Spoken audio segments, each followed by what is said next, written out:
রাহিম ছোট্ট একটি গ্রামে বড় হয়েছে। সকালবেলার হালকা রোদ, কাকের ডাকা আর ধানক্ষেতের বাতাস এগুলোই ছিল তার প্রতিদিনের সঙ্গী। পরিবারের অবস্থা খুব ভালো ছিল না, কিন্তু স্বপ্ন ছিল আকাশের মতো বড়। রাহিম স্কুলে খুব মনোযোগী ছিল। গ্রামের শিক্ষক প্রায় বলতেন, মন দিয়ে পড়লে জীবনে বড় কিছু হতে পারবি। এই কথাটাই রাহিম মনে গভীরভাবে বসিয়ে নিয়েছিল। স্কুল শেষে সে বাবার সাথে বাজারে যেত, কখনো দোকানে সাহায্য করত।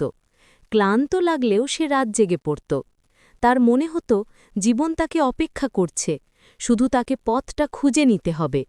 মাধ্যমিক পরীক্ষায় রাহিম ভালো ফল করল। গ্রামের সবাই তাকে অভিনন্দন দিল। তার মা চোখের কোণে পানি নিয়ে বললেন, তুই আমাদের গর্ব। এবার শহরে কলেজে ভর্তি হওয়ার পালা। নতুন জায়গা, নতুন মানুষ, সব কিছুই আলাদা। প্রথমে ভয় লাগলেও সে ধীরে ধীরে মানিয়ে নিল। পড়াশোনা আর ছোটখাটো কাজ করে সে নিজের খরচ চালাত।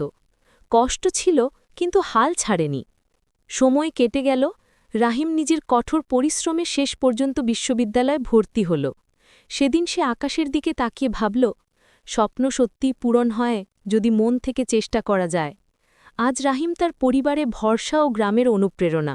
তার জীবন প্রমাণ করে, পরিশ্রম, ধৈর্য আর বিশ্বাস থাকলে জীবনের যে কোনো পথ পাড়ি দেওয়া যায়।